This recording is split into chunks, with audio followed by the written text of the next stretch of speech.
Hello മക്കളെ, എല്ലാവർക്കും പിന്നൂസ് ട്യൂട്ടോറിയൽസിൻ്റെ പുതിയൊരു ക്ലാസ്സിലേക്ക് സ്വാഗതം. അപ്പോൾ നമ്മുടെ +2 കമ്പ്യൂട്ടർ സയൻസ് എക്സാം ഇന്നലെ ആയിരുന്നു. നിങ്ങളെല്ലാവരും നന്നായിട്ട് എക്സാം എഴുതിയിട്ടുണ്ടെന്ന് വിശ്വസിക്കുന്നു. അപ്പോൾ നിങ്ങളുടെ എക്സാം എങ്ങനെയുണ്ടായിരുന്നു എന്ന് താഴെ നിങ്ങൾ കമൻറ്റ് ചെയ്യുക.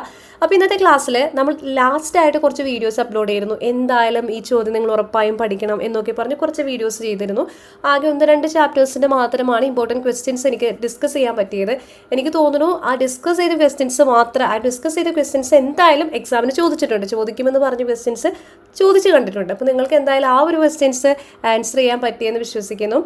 അപ്പോൾ ഫോർ എക്സാമ്പിൾ ഇതിൽ ആദ്യത്തെ ഒരു ചോദ്യമായിരുന്നു what is structure. 19th question ആണ് ഇത്. What is structure in C++. ഈ ചോദ്യം നമ്മൾ എന്തായാലും സ്ട്രക്ചറിൻ്റെ ക്വസ്റ്റ്യൻ പേപ്പർ സ്ട്രക്ചറിൻ്റെ ഇമ്പോർട്ടൻറ്റ് ക്വസ്റ്റ്യൻസ് ഡിസ്കസ് ചെയ്തപ്പോൾ നമ്മൾ പഠിച്ചതാണ്. അതുപോലെ തന്നെ ഞാൻ പറഞ്ഞിരുന്നു എന്തായാലും ഒരു സ്ട്രക്ചർ തന്നിട്ട് ഏതെങ്കിലും ഒരു എക്സാമ്പിൾ തന്നിട്ട് അത് നിങ്ങൾ സ്ട്രക്ചർ ക്രിയേറ്റ് ചെയ്യാൻ എന്തായാലും ഒരു ക്വസ്റ്റ്യൻ ഉണ്ടാവും. ആ സെയിം ക്വസ്റ്റ്യൻ തന്നെ നമ്മുടെ ക്വസ്റ്റ്യൻ പേപ്പറിൽ വന്നിരുന്നു. അതിൽ തന്നെ ഡിസ്കസ് ചെയ്തൊരു ചോദ്യമായിരുന്നു ഇതുപോലെ ഒരു അറയും പോയിന്ററും തമ്മിലുള്ളൊരു ചോദ്യം. അപ്പോൾ വീണ്ടും എനിക്ക് തോന്നിയത് വളരെ ഇമ്പോർട്ടൻ്റ് ആണ്. എന്തായാലും അത് എക്സാമിന് ചോദിക്കാൻ സാധ്യതയുണ്ട്. അതൊരു 3 മാർക്സിൻ്റെ ക്വസ്റ്റ്യൻ ആയിട്ടാണ് ചോദിച്ചത്. അതുകൊണ്ടാണ് സെപ്പറേറ്റ് ആ ഒരു വീഡിയോ കാണാത്ത കൂട്ടുകാരുണ്ടെങ്കിൽ ഇത് എന്തായാലും കണ്ടോട്ടെ എന്ന് വിചാരിച്ചിട്ടുണ്ട് വീണ്ടും ഞാനൊരു ഒരു വീഡിയോ ചെയ്യുന്നത്. അതും ഇതുപോലെ തന്നെ ബേസ് അഡ്രസ്സ് തന്നിട്ടുള്ള രീതിയിൽ ചെയ്തിരുന്നു. അതേ ഫോർമാറ്റിൽ തന്നെ ഇതുപോലെ ഇവിടെ ബേസ് അഡ്രസ്സ് തന്നതിന് ശേഷം ആ ചോദിക്കുന്ന രീതിയിൽ തന്നെ ചോദിച്ച് കണ്ടു. ദെൻ നമ്മൾ ഡിസ്കസ് ചെയ്തൊരു ചോദ്യമായിരുന്നു static and dynamic web pages. So അതും ഇതുപോലെ തന്നെ ചോദിച്ച് കണ്ടു. അതൊരു 3 മാർക്കിൻ്റെ ചോദ്യമായിരുന്നു. പിന്നെ മെമ്മറി ലീക്ക് എന്താണെന്ന് വളരെ ഡീറ്റെയിൽ ആയിട്ട് നമ്മൾ പഠിപ്പിച്ചു. അതുകൂടാതെ തന്നെ ഇമ്പോർട്ടൻറ്റ് ക്വസ്റ്റ്യൻസിൻ്റെ സെക്ഷനിൽ ഡിസ്കസ് ചെയ്തിരുന്നു.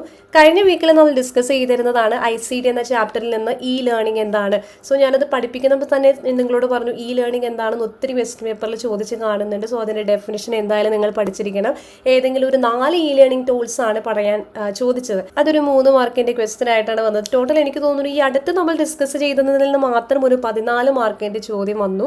അതിലെനിക്കൊരു സംശയം, ഒരു സങ്കടം തോന്നിയത് ഒരു HTML SQL ബേസ്ഡ് ഒരു ക്വസ്റ്റ്യൻ ചെയ്യാമോ എന്നൊരു കുട്ടി കമൻറ്റ് ചെയ്തിരുന്നു. സോ അതിന് വേണ്ടിയുള്ള PPT എല്ലാം പ്രിപ്പയർ ചെയ്തിരുന്നതാണ്. പക്ഷേ അൺഫോർച്ചുനേറ്റ്ലി എനിക്കത് അപ്ലോഡ് ചെയ്യാൻ കഴിഞ്ഞില്ല. അപ്പോൾ നിങ്ങളുടെ എന്തായാലും എക്സാം കഴിഞ്ഞതുകൊണ്ട് ഞാൻ എന്തായാലും അത് അപ്ലോഡ് ചെയ്തില്ല. സോ ആ ഒരു സെയിം പാറ്റേൺ ക്വസ്റ്റ്യൻ തന്നെ ചോദിച്ചുകൊണ്ട് അപ്പോൾ എനിക്ക് തോന്നുന്നു ആ ഒരു ക്വസ്റ്റ്യൻസും കൂടി നിങ്ങൾ ഡിസ്കസ് ചെയ്തിരുന്നെങ്കിൽ നമ്മുടെ ചാനൽ കണ്ട് പഠിക്കുന്ന കുട്ടികൾക്ക് അതുകൂടി ഹെൽപ്ഫുൾ ആയെന്ന് വിചാരിക്കുന്നു. സോ എനിക്കിപ്പോൾ ഒരു എല്ലാ ചാപ്റ്ററും ഇതുപോലെ ചെയ്തിരുന്നെങ്കിൽ കുറച്ചും കൂടി നന്നായിരുന്നു. സോ നമ്മുടെ ചാനലിലെ വീഡിയോസ് തന്നെ വളരെ കുറച്ച് കുട്ടികളിലേക്കാണ് എത്തുന്നത്. അപ്പോൾ അതുകൊണ്ട് തന്നെ ആ കുട്ടികളിൽ ആരെങ്കിലും പറയുമ്പോഴാണ് അടുത്തൊരു ചാപ്റ്റർ ഇങ്ങനെ അപ്ലോഡ് ചെയ്യുന്നത്.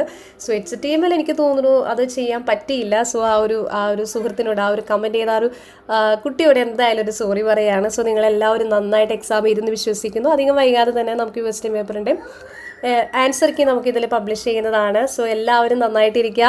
നമ്മളെ സപ്പോർട്ട് ചെയ്ത കൂട്ടുകാർക്ക് ഒത്തിരി നന്ദി. നമ്മുടെ വാട്സപ്പ് കമ്മ്യൂണിറ്റിയിൽ ജോയിൻ ചെയ്ത ഫ്രണ്ട്സിന് ഒത്തിരി നന്ദി. എല്ലാവർക്കും നല്ലൊരു ഭാവി ആശംസിക്കുന്നു. താങ്ക്